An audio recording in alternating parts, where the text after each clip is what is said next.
Hey there, everybody. This is Kenny along with Kenny Squared. Welcome back to Sports on the Positive Tip. We have conversations at the intersection of sports and faith. Ken, this college football season, which we should probably start to sprinkle in as we start to get close to all the rankings where they get really, really serious and everything, this has been unprecedented. I'm going to read you these names and schools. Brian Kelly from LSU, Billy Napier from Florida, James Franklin from Penn State, Jeff Van Gundy. No, I'm just kidding. Mike Gundy from Oklahoma State. And then you've got UAB, Alabama, Birmingham, Colorado State, Oregon State, Stanford, UCLA. All have fired their coaches during the season. This almost never happens in college football, let alone these big names.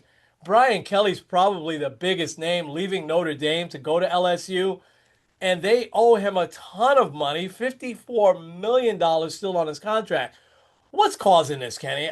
This has just been unheard of in college sports, period, but especially in big time college football. This is all because you're paying the athletes. Yeah, I There's a thought. lot more pressure because all these schools are pumping in like millions of dollars to get these guys in there, and all the NIL deals that they're getting from their boosters. Like, it's creating college football to look like the NFL. So, like, where you used to give a guy like 3 or 4 years, now you're giving them like a year and a half because you Yeah, don't want your star quarterback to enter the transfer portal. You don't want to lose out on all of that revenue. So yeah. yeah, they're gonna be firing people left and right. And this is crazy. And you had college coach like Gundy. I made fun of the name and everything, but I forgot we talked about that when he got fired. He was the first one, really. And I think he had been there 19 years or a little more than 20 years. Been there a long time. James Franklin's been there since Bill O'Brien got let go, or didn't get let go. He went to go to Houston, if I remember right. So that was a long time at Penn State. I would say at least 8 or 9 years. And Brian Kelly, I mean, you invest $100 million in this guy for 10 years, and not even halfway through, you let him go. And they're not having a terrible season, but they just haven't been in the mix for a while. Well, we'll keep an eye on this, and this is definitely something I want to talk about, especially as we get a little closer to the college football playoffs. 2 months down in the NFL. Also, we are now 5 games in. We've got game 6 and 7 coming up in the World Series. NBA is a week old. We got a lot to hit today. You ready to get this going? Yeah, let's hit the ground running. This episode of Sports on the Positive Tip is brought to you by the Tavern Coffee House. Attention, coffee lovers! Are you craving the perfect cup of coffee to start your day? Well, look no further than the Tavern Coffee House. It's located at 12302 Buckeye Road in Cleveland, Ohio. You can also check them out and order your coffee at thetaverncoffee.com. Hey there, everybody. This is Kenny and And he squared. with the Sports on the Positive Tip podcast. Welcome back. Thank you guys so much for listening. Kenny, we've got a lot to cover today, but we are going to start with the World Series. 5 games in now. First, I want to ask you this, and don't laugh. Did you stay up for the 18 inning game till almost 3 a.m. here in the East? Nah, I that was one of the nights the Twins woke up. So I Oh, saw it like around 3:30. Oh, the game went 18 inning. I was like, oh my god, it's wild. it just ended about a half hour before that. No, and I certainly didn't either. 11 o'clock has been my time to kind of press pause on these, and that was a really good game. So I tell you what, I want to just say two quick things. I'm turning over to you. One is I'm loving the emphasis, the re-emphasis finally again, and maybe we'll start to see a little turn when we get back to the regular season on starting pitchers going deep into games. I jotted it down as soon as he hit it because I wanted to talk about it today, but Blake Snell threw 116 pitches yesterday. I love that. Trey Yesavage, I didn't get his final pitch count. I'm sure it was over 100, but he struck out 12. He threw a gem. So I'm loving the starting pitching, you've got Yamamoto, who's had two complete games in the playoffs this year. You have him going in game six. So the starting pitching is one theme for me. Trey Savage is the other one. And I know you're going to talk about the Dodgers bullpen and hitting. I'm going to let you hit that. But this kid brings back memories for me of Josh Beckett. That's a bad memory for you in 2003 because he came up. Michael Wacha, I think that was 2011, and he's still pitching. Michael Wacha, remember how good he did, and no one knew who he was. And then I think it's 2002, right, when K Rod came out, a little different because he was a reliever, but he was lights out. He was unbelievable, and he also I think was a midseason call up. Your Savage started the year in single A ball.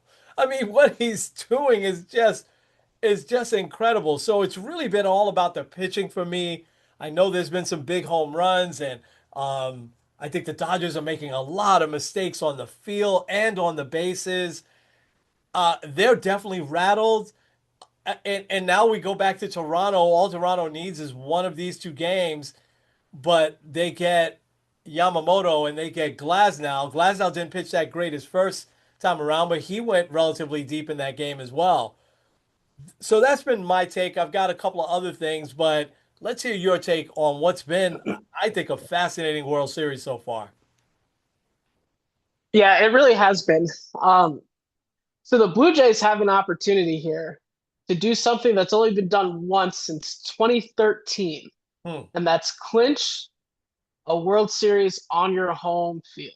Wow. It's weird That is weird. because aside from 2022 with the Astros, which we don't like to talk about the Astros anyway, um, like a lot of these teams clinch on the road, which is very interesting to me.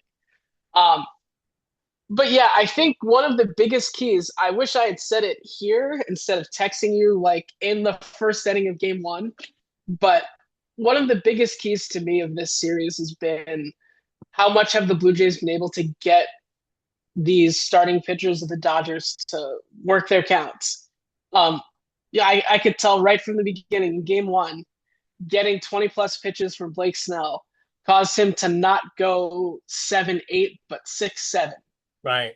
And I think because of that, it was in the seventh inning that they really exploded for that 9-run inning and the game was over.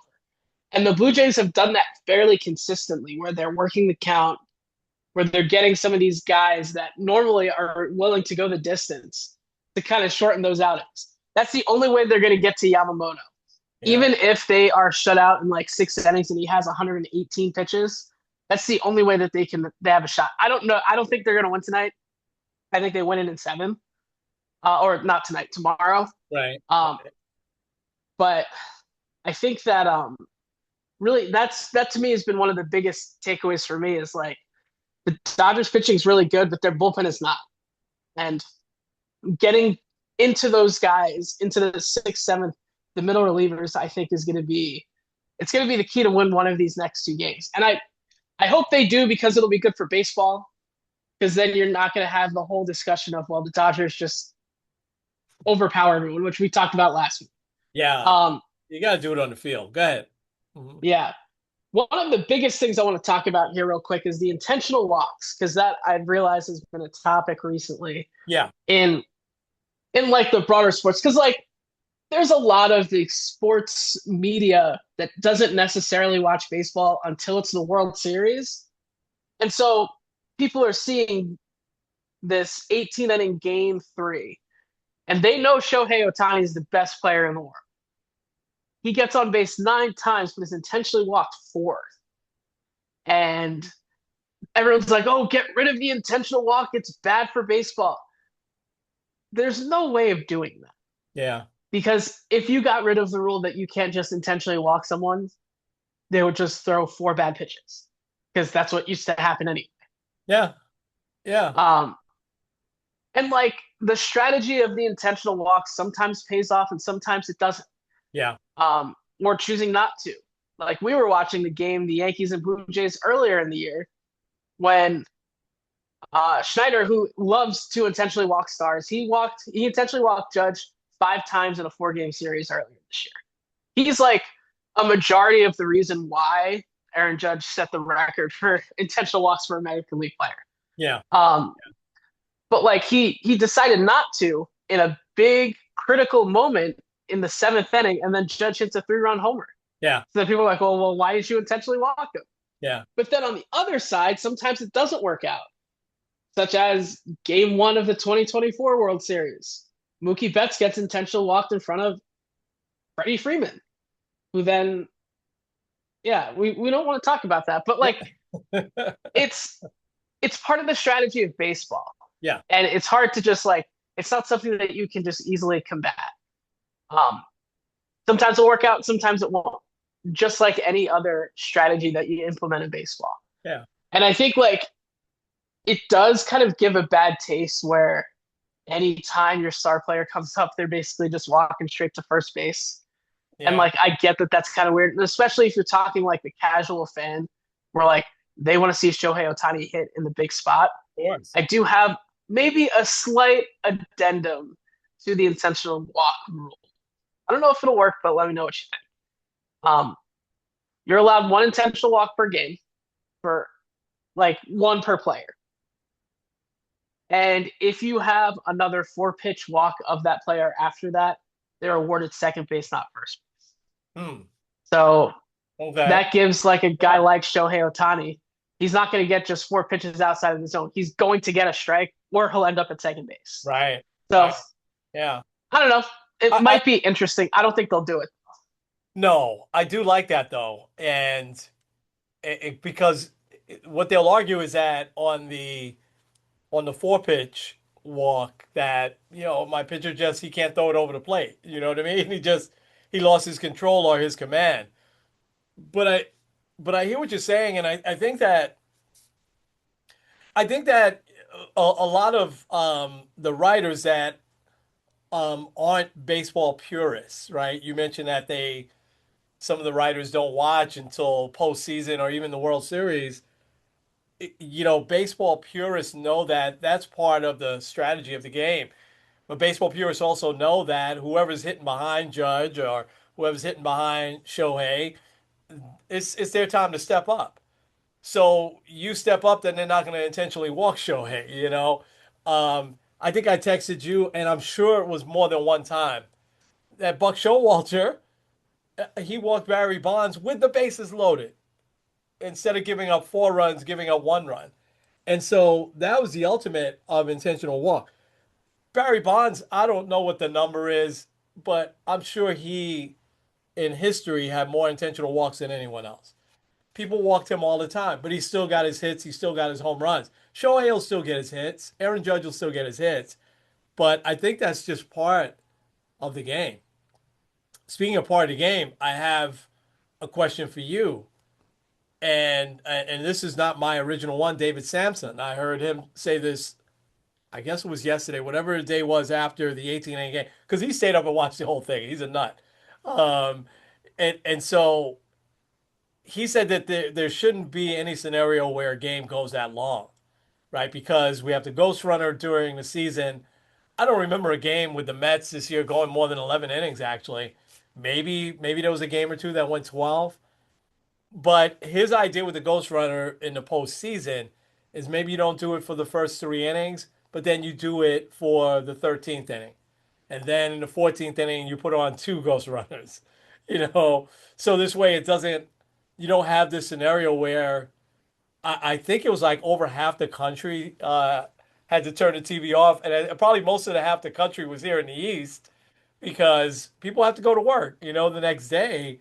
And what are your thoughts? Should they do anything about the Ghost Runner, or just? I never like how you have something in the regular season, by the way, and you don't have it in the postseason. Like for instance, Tim McCarver said this years ago. Why do we have umpires down the line, in the postseason and not in the regular season? That one I can maybe give a pass to. But if you're doing Ghost Runners in the regular season, why are you not doing it in the postseason? So, what's your thoughts on that? Yeah, I like that because there is. I understand why Ghost Runner is a thing in the regular season. I think it's a different strategy than like your non Ghost Runner extra innings and like how you score, whether you're bunting, all of that. I think it's important to like kind of keep that in mind, Yeah. and also like how many games went more than 11 innings this Yeah. past year? Maybe Yeah. like three, if Yeah. that. Yeah. Like it really shuts it down. But Yeah. then what ends up happening? We've seen this a few times now. Extra inning games in the postseason then become marathons. Yeah. Because wasn't there one between was it Seattle and Detroit that was like 15 innings or something like that? Yeah. I think a few years ago with Seattle and the Astros went uh Yeah. went forever. Yeah. And I remember there was a Guardians Rays. This was probably 22. Right. Um, that one went like 15 and nobody scored until the bottom of the 15th. Oh, So I like remember that. Yeah. Yeah. and I think that's because of um, the shift of Ghost Runner versus not Ghost Runner. Yeah. I do like the idea of after the 12th inning adding Ghost Runner because like it didn't really come that much a factor in Game 5 or Game 4, but like it still can be a big factor if, Yeah. let's say, you don't have a guy throwing 85 pitches from like the 12th through the 18th. Like I think of Nate Eovaldi a few years ago did that for the Red Sox. Like Yeah. if you don't have that, your bullpen already is going to be taxed, Yeah. and then you still have to play a game the next day. So I Yeah. think having the Ghost Runner can kind of shut it down a little bit, but then it doesn't like completely turn it off. Yeah. Yeah. I do think that it does, especially since these games, and you know, listen, on in the West Coast, it was only midnight, right? So it wasn't too bad if you were watching in that part of the country. But here in the East, which most of the population is, which is why they cater a little bit more to Eastern Standard Time. Because I mean, they are starting that game at 5 o'clock, 5:10 out west, which is we wouldn't like that if the World Series started 5:10 here, but I guess they've just gotten used to it. There's just no reason to have people up till 2:30, 3 o'clock in the morning. No, most people are not going to do it. As much as we love baseball and the World Series, I mean, you're talking to two fans right here that love it, but we also have other responsibility. Nobody's going to watch it that long. Um, I have two more questions for you. One is, what has happened to the Dodger hitting here? Is this just Toronto's pitching has just been that good? I mean, they've scored only 2 runs, right? Since or 3 runs. Scored only 3 runs since the 18 inning game. Yeah, it might be part of the pitching. I think that's the thing with you Savage, which like you had mentioned a few, such as like K Rod. Another one that comes to mind for me is David Price David in Price, that's a good 2008. one. Yeah, yeah, yeah, absolutely.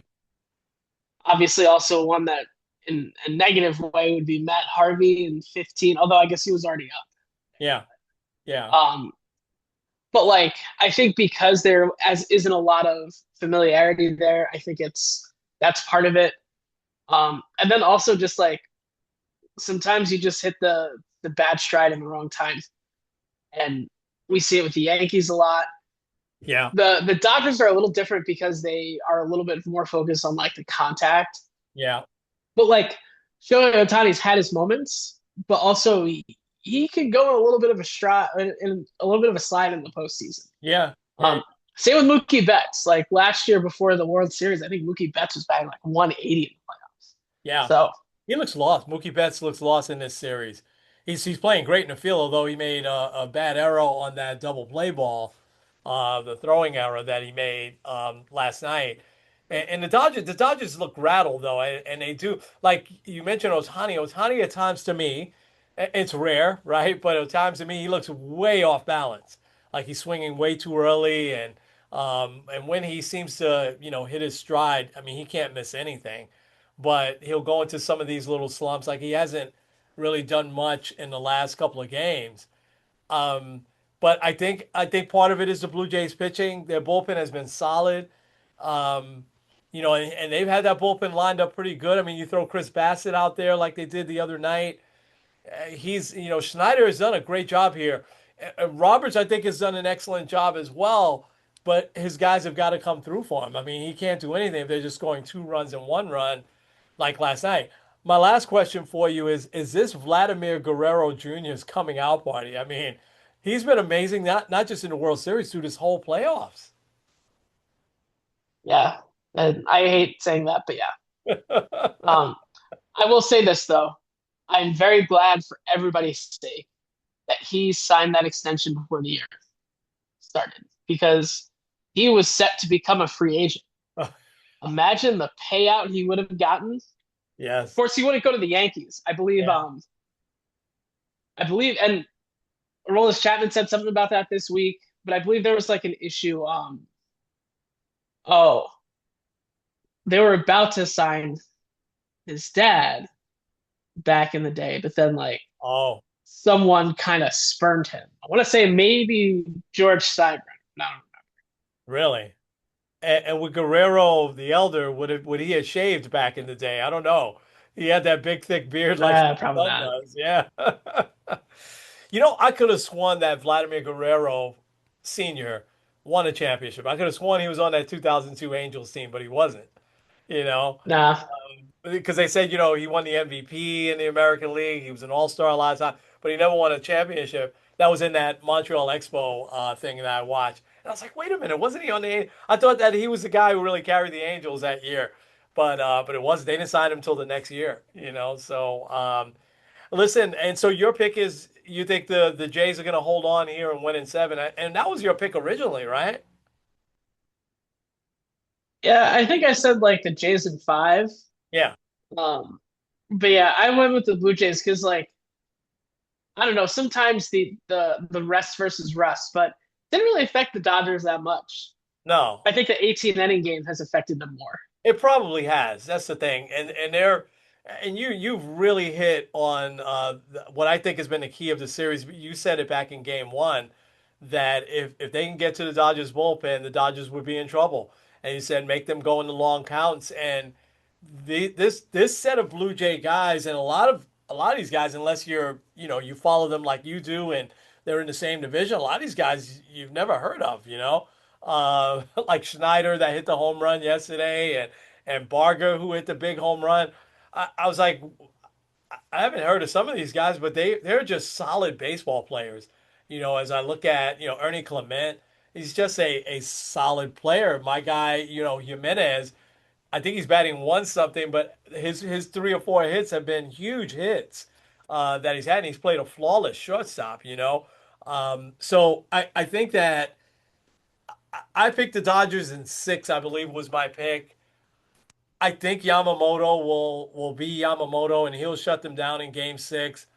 I don't know, man. Anything can happen in a game seven. So I guess I'm gonna stick with my Dodger pick, but are they gonna it's hard for me to imagine them breaking out of this funk. They're in such a deep funk. But the day off, the day of rest, I know they had to travel, but the day and a half that they don't have to play, I think is gonna serve them well. So we'll see. We'll see. Either way, man, you stop the World Series now. This has been an excellent World Series. Very entertaining. Yeah, and also this has been good for baseball, not Yeah. just for like the implications, but like Yeah. showing how global of a game it can be. Yeah. Um, Yeah. No, absolutely. it's been, I think they said the 18 inning game was the highest rated game since Game 7, 2016. Wow. Um, Wow. so obviously, like, Yeah. so I had seen a tweet that said you had kids that started watching this game at 9 o'clock in the morning and watched until 3:30. So that their entire school day was watching the World Series, which that's the dream. In Japan, Um, right? That's it. yeah. Um, Yeah. but like you have Japan, obviously, with like a lot of rooting interest between Otani, Yamamoto, and also others. But like, Yeah. um, and then obviously Canada is a lot more invested. Yeah.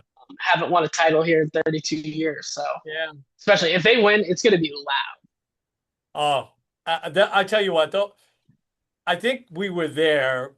I know that's a bad memory for you. Not that we were there was a bad memory, but that we were there that week when Toronto swept the Yankees those four games.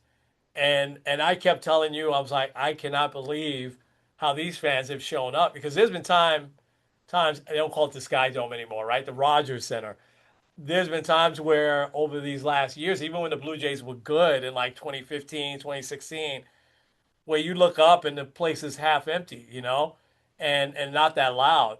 But these last couple of years, I mean, they've fallen in love with this team. And I remember that those four games, I was like, it sounded like it was the World Series, the way they were into it, and they sold out all four of those games, and that was probably a turning point. I know you don't like to hear that, but that was probably a turning point in the Jays season when they did sweep that series, because then they had the momentum and they just couldn't be stopped.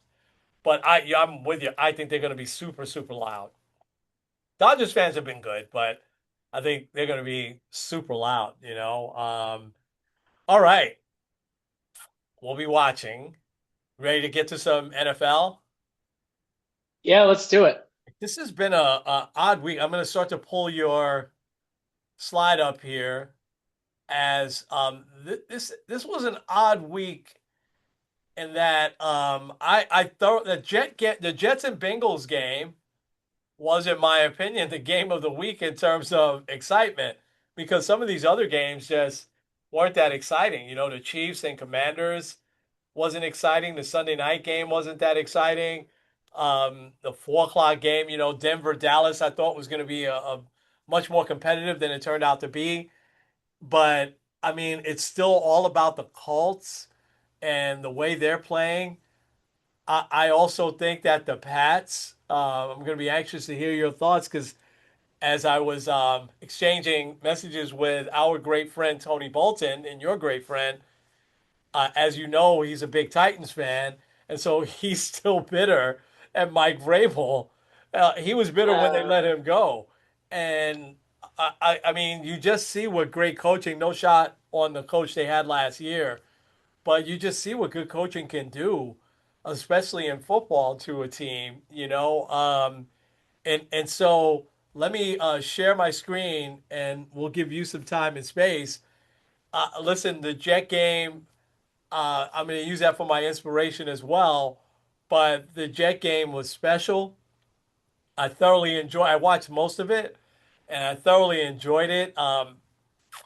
And there was heartbreak, I know, with the Giants. So I'm gonna give you time to talk about that as well. So let's go ahead and share. Uh, there is our screen, and there are your rankings. I'm loving it. My NBA team doesn't exist until February. That was funny. All right, take it away, sir. all right. Well, the bottom tier is a win actually hurts now.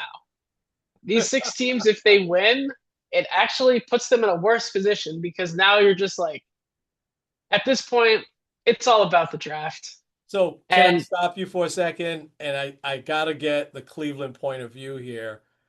What is the Cleveland? What is the mood like there with the Browns? people are done with Dylan Gabriel. Um, a lot of like I've been listening to a lot of the radio people, and they're like, "Well, you might as well just throw out Shador, see what he's got."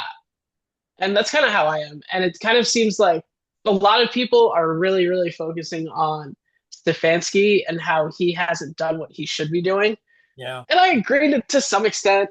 Um, it just stinks because Miles Garrett sets a record for with 5 sacks against Drake May and the Patriots, and it means absolutely nothing. Yeah, defense And is still good. Yeah. yeah, like, and a lot of the issues on their defense, like they gave up 30 plus points, but it wasn't because of that. It was because Right. like Dylan Gabriel can't throw a ball that well. Yeah. Um, Wow.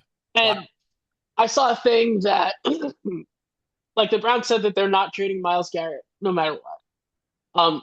Supposedly there's a report that the Eagles would offer up to 3 first round picks. Oh, and then you got to consider it, right?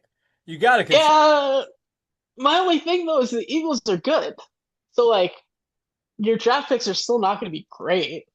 three Like three first round. Well, yeah, and you make a great point there. But three first round picks in the NFL, you know what that means. I mean, that means more than in any yeah, sport. I mean, that's who's more disappointing in your opinion in this tier, Raiders or the Browns? Because I thought the Raiders would be much better this year with Pete Carroll and with Geno Smith, but they just can't seem to get out of their own way. I agree. I would say the Raiders are more disappointing. Because also like when you looked at the start of the season, and you looked at that division, you're like, well, the Steelers might be okay, and Right. they've been really good. Yeah. The Ravens have Lamar Jackson, which obviously that year has become very tumultuous for them. And then the Bengals had Joe Burrow until he got hurt. Yeah. So like you kind of expected, well, Browns are probably going to finish third or fourth. But really, like it kind of, I think the Raiders, like there was some hope, especially like Pete Carroll there, Geno Smith there. I think that they thought, and also Genty, their Mhm. running back, Yeah. they thought that like that would be a good core to kind of start moving in the right direction. But it's been awful there. Yeah. Um, Yeah. the Browns, I want the Browns to just like at this point try something different. And like Why not? Right. and I think one of the biggest things is like the plan doesn't seem to make any sense. Like so we had Baker Mayfield and we drafted and he wasn't mature enough to handle Odell's dad, so we ship him off. And then also trade Odell too. And then you trade him for a guy that was facing a large suspension and you give him the biggest contract the NFL has ever seen. And then he gets hurt, and then he gets hurt again. And and now like you go into the year, you go into training camp and you're like, or you go into the draft, you're thinking, we have Joe Flacco, we've got Kenny Pickett as a backup, and then we'll draft a guy and kind of slowly bring him in. And then you trade Kenny Pickett, and then you trade Joe Flacco.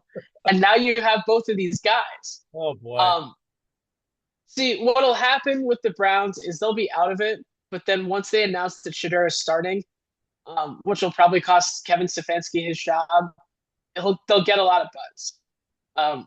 Because I think that's what the Haslam's care about. Because the Haslam's don't care about winning; they care about their state of the art $5 billion stadium that Yeah. they're building. Like that's where they put a lot of investment. So it Yeah. sinks because the Browns fans are loyal. And Yeah. Yeah.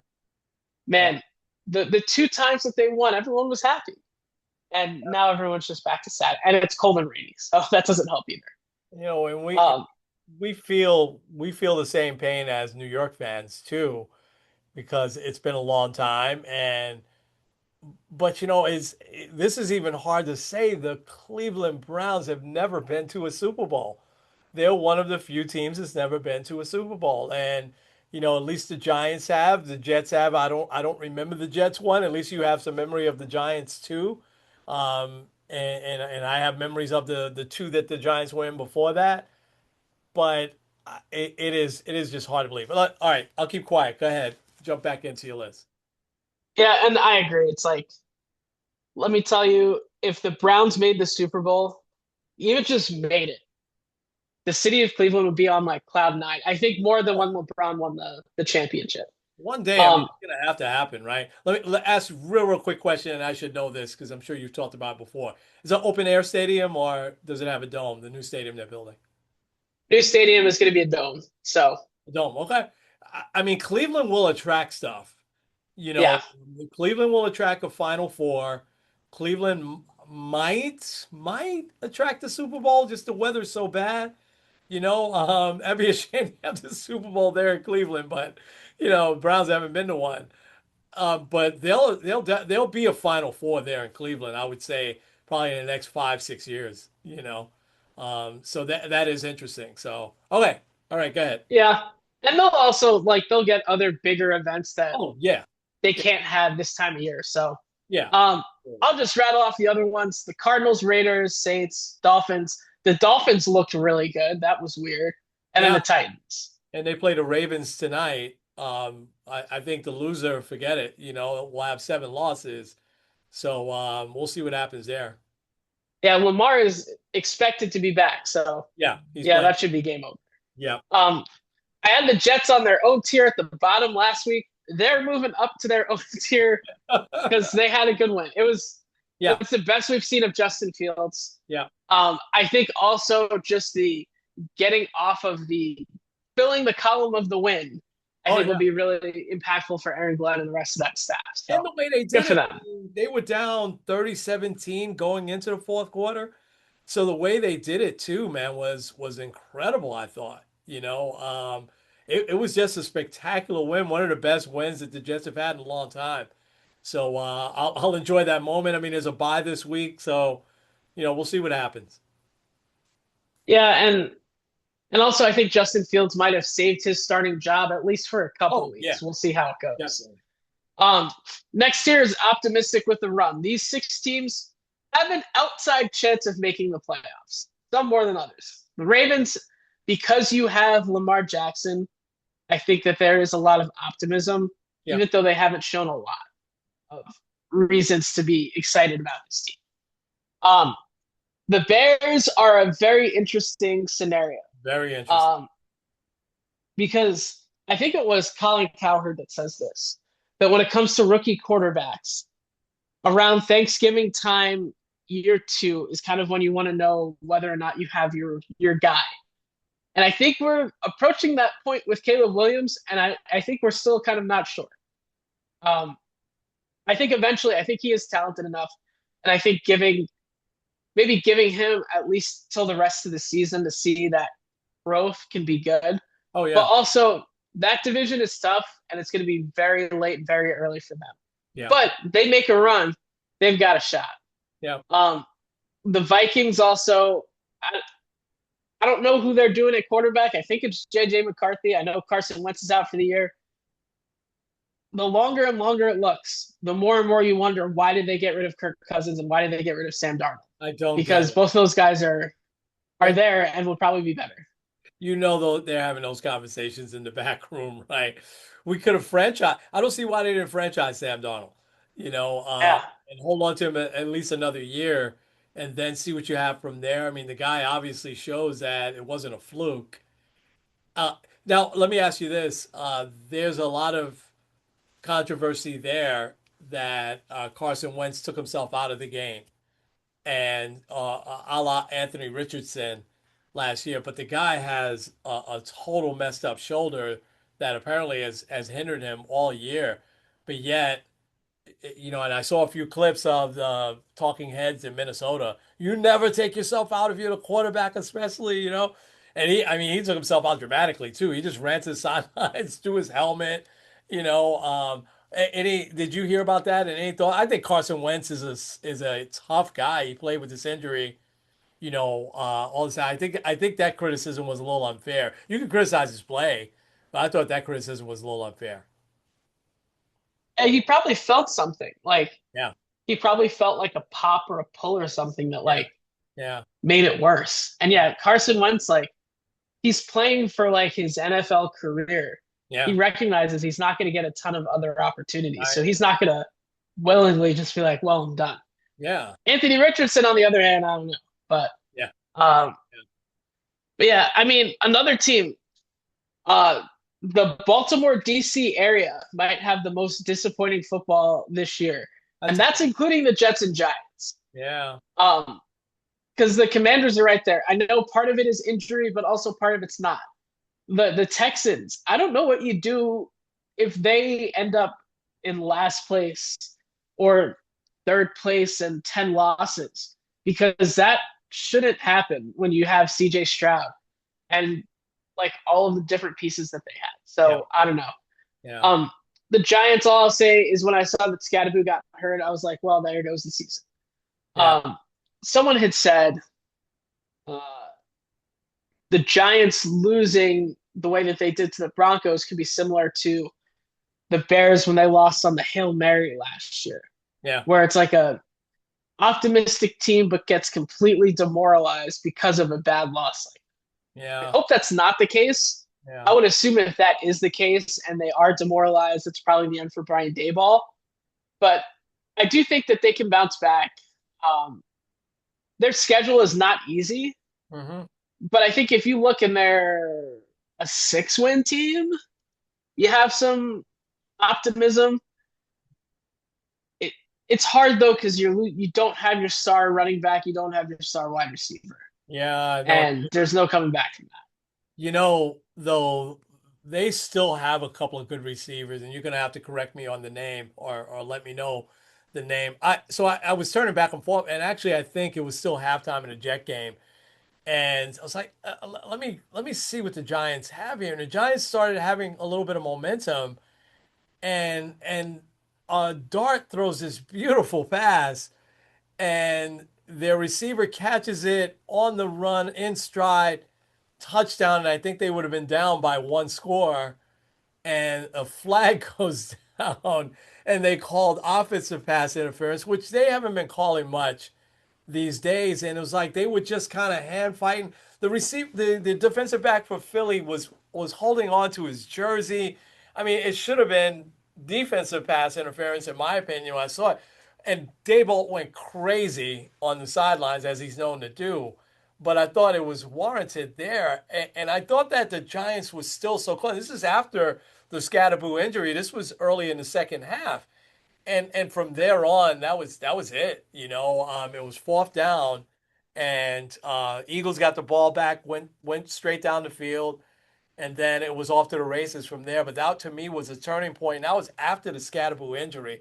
So I do think the Giants are going to fight. Put it that way. I think you're going to see some good performances from them, even though they're probably down to their second, third tier players in some positions. But they were pretty deep in that wide receiver.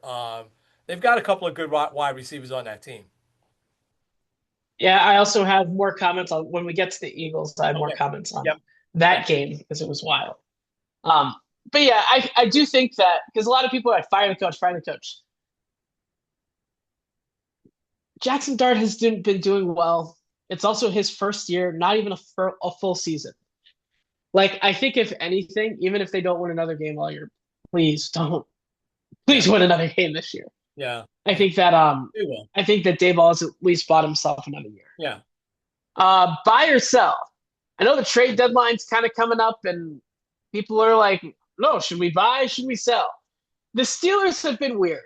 Um, they spend more money than anyone on their defense, and their defense has not looked good recently. Aaron Rodgers has looked good, but their defense hasn't. Um, and yeah, I don't. They're still going to win the division because the division is garbage. Yeah. Maybe. I mean, like, there's still a chance the Ravens come back, the Bengals, but I think they'll still win it. But like 9-8 can win that division, so we'll see. Yeah. Yeah. The Niners, buy or sell them. It's more like, do you buy that they can get past these injuries? Um, which I feel like we say that every year with them. Yeah. The Panthers have kind of moved up into this area. They've had a few good wins this year. I don't know. I feel like Bryce Young is also kind of in that. I don't know if he's the franchise quarterback or not. He's Oh, looked pretty good. they're four. Um, Yeah. Yeah. yeah, like I think they've done pretty well.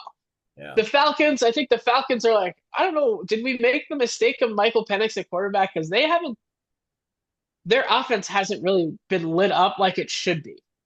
And, Like and they then have Bijan Robinson, who's had a couple games. Kyle Pitts has been like the worst drafted fantasy guy ever. yeah. I I think that Bijan Robinson this year so far, him and Jonathan Taylor are the two best players in the NFL, in my opinion, so far this year. Yeah, and I don't know, like, because you're not going to go back to Kirk Cousins, and you're not going to get a good enough draft pick anyway. I guess you're sticking it out, see what happens. Yeah. The Cowboys, there was the rumors of potentially them going after a big defensive guy. Oh gosh, I forgot who. Whatever, it doesn't matter. Um, they did have a guy that could be the guy that they need, but they decided to trade him. So, Yeah. I they're one of the biggest what ifs of this season. If they didn't trade Michael Parsons, where would they be? Because I think the Eagles are still a little vulnerable. The Cowboys still could kind of sneak up in there. We'll see what they do. Yeah. The Bengals are kind of just there. They're kind of mid. Joe Flacco's slinging it. They're just kind of hoping to bridge the gap until Joe Burrow's ready. I don't know. Yeah. And then you have the Panthers. The Panthers are like they're not disappointing, but they're not reaching expectations. Yeah, Jaguars. And yeah, like Same. I don't know. Yeah. Next year, my NBA team doesn't exist till February. You don't care about basketball now. Like us, we're watching the Knicks. We're excited. We're psyched. These guys don't care about basketball because their teams are going to be playing. The Seahawks, you can make an argument that the Seahawks should be a top 5 team. The only reason why I don't have them there is because the Buccaneers beat the Seahawks. Yeah. That's kind of the only reason. Yeah. Um, the Chargers, since Joe Alt has returned, has looked complete. They've looked completely different. Yep. They kind of seem to be off their schneid a little bit. Yeah. I know the Chiefs have been really good, but still the Chiefs are in third place. Yeah. It's hard for me to put them as a top five team in third place. Yeah. Um, the Bills don't have an NBA team, but if they did, them Bills fans wouldn't care. Yeah. They have, I think, one of the biggest red flags with the Bills, and I'm also going to put the Patriots in here too, is they haven't beat a good team. And Buffalo can change that by beating Kansas City this week, but we'll see with them because the Patriots also. But also, I'll pull up New England's schedule. It's not hard. Mm-hmm. Uh, okay, so they play the Buccaneers, which Hard. that's hard. Falcons this week, and then Buccaneers, Jets, Bengals, Giants, Bills. That's probably for the division. Ravens, who knows where they're going to be? Jets, Dolphins. Yeah. Doable. It's doable. Like the Patriots could end up winning 11 games, and it wouldn't be that surprising. Yeah. But also, we get teams every year that win 11, 15, 11, 12 games, Yeah. and then they don't play anyone good, and then they get destroyed in the playoffs. So we'll see. Yeah. The Rams have just kind of been very solid. Matt Stafford, low key MVP candidate, despite not signing with people because of a bad back. He's done really well. Really Eagles are the last team here. That was 100% a fumble on the tush push, 100%. Yes. And Forgot about that play too. Yes. And if the NFL can't officiate it properly, then we cannot have this play in the NFL. I hate it. I don't mind it because people are like, oh well, they're just too good at it. Well, then learn how to combat it. But if you're combating it by knocking the ball out, but then you still don't get the call that you need, that's where I say, if it's too hard to officiate, if it's too hard to tell offsides, false starts, and all that stuff, you just gotta get rid. Yeah. Last but not least, our top five teams. You got the Colts number one. The Colts arguably could be undefeated. Jonathan Taylor, I think, should be getting more love for MVP, and I think he's probably going to, especially if he keeps up his pace. The Lions have had a great year. I know that they've had a couple of bad losses, but they've been really solid. Also, Aiden Hutchinson just got paid, so congrats to him. Yeah. The Broncos have the longest home winning streak in the NFL right now, 9. So good luck going to Denver. Packers, I don't know what else to say about the Packers. They've just kind of been there. Yeah. Jordan Love, I believe in the second half, has stats that are comparable to Aaron Rodgers, Brett Favre MVP years. So that'll be an interesting dark horse MVP. And then the Buccaneers. Buccaneers have been solid all year. So yeah, great job on this again. And I tell you what, man, the Colts have just continued to surprise me. And so that gets me to the games this week. That's a great job by you. That 1 o'clock game, you talked a little bit about it, the Falcons and the Pats. What are we thinking? It's hard to call this game a test because I don't think the Falcons are that good. This is one of those games at the beginning of the year, you're like, well, if the Patriots win it, it's great. Now, if they don't win it, it'll be disappointing. So I think the Patriots will. Yeah. For me, there's really one matchup this week. We'll get to it in a second. But I think is the interesting one is 49ers Giants also at 1 o'clock because I think the Giants could beat the 49ers. What do you think? Yeah, I think they could because also that's the whole East Coast versus West Coast thing. Yeah. Teams on the West Coast not going east. Yeah. Not always great for them. I don't know. Yeah. Yeah. I think it's going to be I think that they can too. Yeah. I think it's competitive at the least. The other big 1 o'clock game, you mentioned how the Steelers have been off, is Colts at the Steelers in Pittsburgh. I think that's a huge game for both teams because a little bit of a measuring stick are the Colts really this good? But also, can the Steelers fix their defense? What do you think?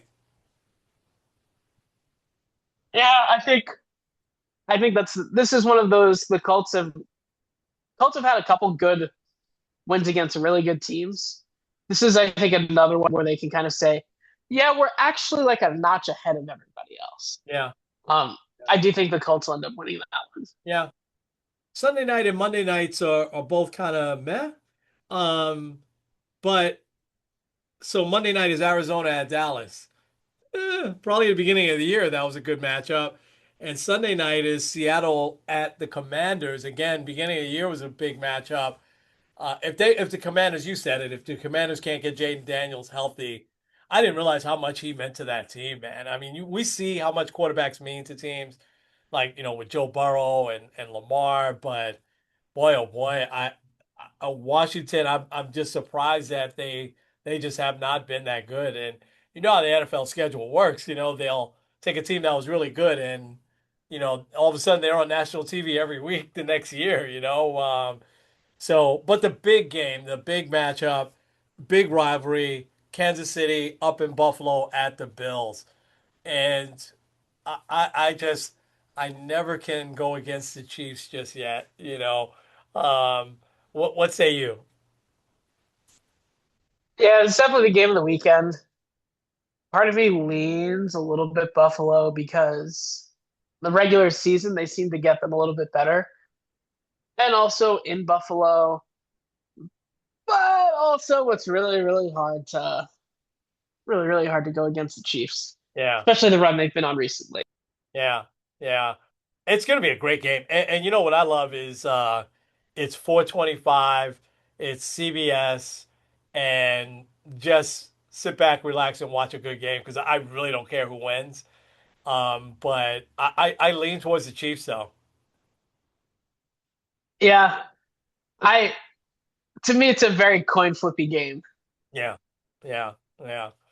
Um, all right. Well, lots of stuff in the NFL. Let's sprinkle spend a couple of minutes on the NBA if you want. It's very, very, very early. Are you worried about Karl Anthony Towns, who has not looked good in this new offense? Um, are you concerned at all? The Knicks are 2-2. The Bucks on NBC national TV the other night.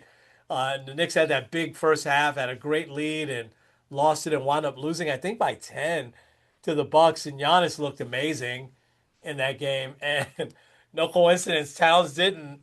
But Towns hasn't looked good yet this year. I want to also give him a little bit of a pass because he's nursing that injury and he's playing through that injury. It's way early. Any slight concerns on Karl Anthony Towns or anything Nick related? I think the biggest thing is like I think he's hurt. Let him rest. We don't need him to win games in November. We need him Yeah. to win games in April. Assuming he's still here. Hopefully Giannis saw that and was like, "Hey, I'm your missing piece. Yeah. Let's link up." Yeah. I'm more concerned that we haven't seen Mitchell Robinson yet, and we haven't heard anything about why we haven't seen Mitchell Robinson yet. And he's much more injury prone than Karl Anthony Towns. I mean, Towns has been healthy pretty much his whole career, has taken care of himself. Um, a couple other quick NBA notes, and I wanted to share one quick article I read today actually. We texted about this. Zion Williamson hurt again, and New Orleans looks terrible. They're getting smoked. Without him, they're getting smoked every night. I mean, is it time for the Pelicans to just start all over? Yeah, probably. Yeah, Um, so it's it stinks because you put all of the eggs in the Zion Williamson basket. Also, oh gosh, why am I forgetting his name? Who's the other guy in Portland for a while? oh, McCollum. McCollum. Yep, yep. CJ Um, McCollum. CJ McCollum. Yeah, Like the two of them were there, and it's like, okay, we're doing pretty good. At one point, they were the number one seed in January, I remember that. and but Yeah, at this point, it's done. yeah, Zion, he's going down as a huge bust in the draft. yeah. All right. In the East, the Bulls and the Sixers are both 4-0. Very, very early. but they played very well. Embiid has been playing, but very little. They're really watching him carefully. I think a couple of games he didn't play, and then a few games he did play. But when he played, it was just for a few minutes. But the Sixers, looking good so far. So are the Bulls. No surprise here. OKC has started off 5-0. They're the first 5-0 team. But then you and I, in both of our previews, we talked about we think that San Antonio is going to be much improved. They're starting off 4-0, and Wembanyama looks like nobody can even come close to stopping him.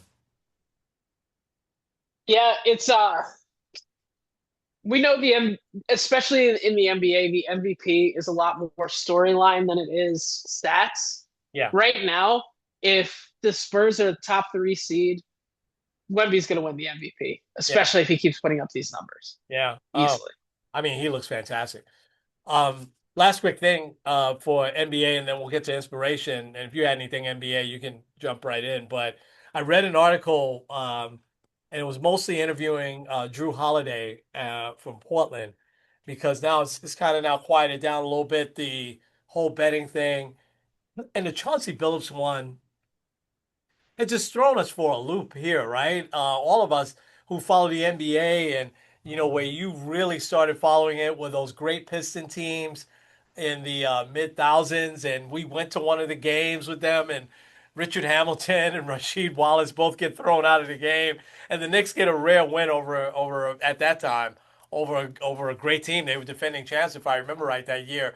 But Chauncey Billups was the glue on that team, and it's so funny how his career went, because he got drafted, if I remember right, by the Celtics, and he bounced around a little bit. He was a first round kind of bust, and then he found his niche with Detroit, and then we loved him the 1 year or so that he was here with the Knicks. That was when they were starting to turn it around, and then they had Tyson Chandler, and well, I think that's when they signed Tyson Chandler afterwards. But uh, Yeah, um, that they amnestied right, Chauncey Billups to make yeah. room for Tyson Chandler. Which was crazy, right? Because they handicapped their salary cap, and Chandler was great that year, right? I think he was only with the Knicks for 1 year, and he was an All Star, because that trivia question came up last year, right? It was the last time the Knicks had two All Stars, and it was Carmelo and Chandler. But yeah, that was a big mistake, I remember. But anyway, Drew Holiday and a few other of the players for the Trailblazers. And Trailblazers are playing pretty good, actually. They smoked the Warriors the other night. That's the Warriors' only loss. But they were saying how they can't, in their wildest imagination, they can't imagine that he's mixed up in this. Because, Drew Holiday, I'll say this real quick and then we can move to inspiration.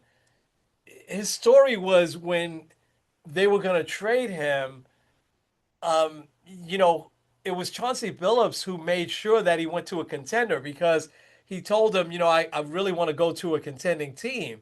And, they traded him to the Celtics. And so that's where, he helps the Celtics win that championship. And now when the Celtics go to Drew Holiday, because, he's a very respected veteran, they said, hey, we could find a contending team where, without Tatum, we're going to be shedding some salary. They were very honest with him. And they said, the Bucks are interested in having you back. There's a few other teams interested in you for veteran leadership and 15, 20 minutes off the bench. And he said, call up Chauncey Billups and see if I can make a way to get back to Portland. And when they called him up, he said, yeah, I want him back for veteran leadership. Let's bring him in. And so that was thus his trade back to Portland. And he said that they probably talked about 3, 4 times a day, and only about 10% of it was about basketball. That they talked about life stuff, and this was the other players also saying the same thing. Now Portland hasn't been that great over the last few years, but notice his name didn't come up before. And oh, we're going to fire the coach, because I think they felt like they had the right guy there. And so I'm fascinated to see how this story unfolds, and how someone like him, forget about the money. You and I talked about that last week, right? That it's not about the money when people gamble. It's more about the thrill of it. They get addicted to it, whatever it is. But for him, in the role that, he's the one mixed up with mobsters and everything like that, there's not one person that so far has come out and said, I could see that coming. Probably nobody would say that though. But so many people are saying the exact opposite about him. You don't hear anybody defending Terry Rozier, right? And you don't hear anybody defending Damon Jones either. But this guy, it's just going to be, I can't wrap my head around it. You know what I mean? It's just like when us as pastors, we see other pastors take a really hard fall, right? And it's usually something that's awful, right? We don't see that, oh, this pastor said the wrong thing or whatever. It's usually they're involved with a minor or they've taken a boatload of money or something like that. I just, and so it's sort of reminding me of that. I'm not comparing Billups to, when clergy fall, but man, oh man, this one is going to be because I think that what we saw from this guy and going into the Hall of Fame, it seems like a lot of players are saying true. I think if you ask most fans, Chauncey Billups, like good guys. It looked like he was a leader on those Piston teams. And when he was here with the Knicks, he was good. He was a leader, been a good coach. I don't know. Becky Hammond was who we couldn't think of last week, by the way. Uh Yeah, Becky Hammond. yeah, Yeah, yeah, she's killed it in the WNBA. yeah. Um, She's gonna get a shot. real quick on real quick on Billups. Yeah, I agree because that like I wonder how much he actually knew he was involved. Which like to me, if you get arrested for it, you have to at least know something. yeah, Because like it would be one thing if let's say they were doing this poker game and he was invited in because he's such a well-known name. So it's like, hey, come and do this poker game. We have Chauncey Billups, but he's not the one like reading the cards or anything like that. But it would be another thing if he was directly involved in it. yeah, Also, some of the stuff with like some of the insider information with the NBA, where, and I think that's part of it also with like David Jones, which like no, like you said, no one's really defending him, yeah, but like I guess, and that's probably something that we'll continue to learn is like first of all, it's a good example of what we see. I think it's in First Corinthians: bad company corrupts good character. yeah, You got to be careful with who's in your circle. yeah, But like, there's also the sense of how like being careful about what you say around who you say it, yeah. and kind of feeling out like how involved are you in this? Because yeah, like out of all of the coaches, he's probably the last one you would have thought. Oh, Him and also honestly Mike Brown. Like yeah, you even shook if Mike Brown was absolutely. arrested like this. So Yeah, yeah, absolutely. Sometimes, the persona that we might see is total opposite, right? Behind the scenes. And when one of your sisters was coming up and she was just, enamored with celebrities, I used to tell her, you don't know this person, you know what I mean? You really don't. And so and I'm not saying we know Chauncey Billups, but it seems like the perception that we had of him as fans based on what everybody is saying, kind of matches, who he was, how he got mixed up in this, man. I'm going to be fascinated to see how. All right, my inspirations really quick. I loved how Justin Fields was so vulnerable. I hated that our owner Woody Johnson, and I know we're positive tip, and I'm not supposed to say hate, but I hated how the owner really threw that dig at him. He could have just kept quiet. The owner doesn't need to really be involved. And he said, well, it's hard to justify, his QB rating being one of the worst in the NFL, and it was. And listen, Justin Fields had not played well, but Justin Fields has talent, and we know he's capable of playing well. What I didn't know was the faith that he had. So when he got interviewed on Sunday after the win, he said this. And when NFL players, especially any sports player, gets as vulnerable as he you gotta you gotta give him some props. He said that there were times after he heard what Woody Johnson said that he went in his closet and cried. And oh my gosh, and I don't think he was using it as a metaphor. I think he actually has a closet that he went into and cried because he then said, I also was in that closet praying so much over these last few weeks. And he said he realized that God was with him through these bad times that he's had, and God was definitely with him today. Kenny, he had an almost flawless game against the Bengals. He was hitting every pass. He was staying in the pocket when he should have. He was running when he was supposed to. This is a guy that we've seen flashes of in his 4 or 5 seasons now in the NFL. But what I didn't see was how he told the lady that was interviewing him, he said, no matter what, you could ask anyone, you're always going to see the smile. And he smiled, and he said, and this is because, God has his spirit in me, and this is why I'm smiling. I thought that was just awesome. And kudos to him to really let people know. I mean, we sometimes kill athletes. We think, oh, they don't really care. We care about the game more than they do and everything like that. But then when we see an athlete that cared enough so much that he's weeping, behind closed doors, I mean, you gotta love that. So Justin Fields, keep it up. Hope you have another great game next week. But definitely inspiration for this week. Yeah, I think I love his demeanor and his character. I think it's actually really good for New York. Yep, no doubt. Because not everyone can handle that. Yep. So my inspiration is actually the Dodgers bullpen. Ah, Um, so I don't know if you've known this or noticed it. All of the guys in the bullpen have been wearing number 51, very small on their hats.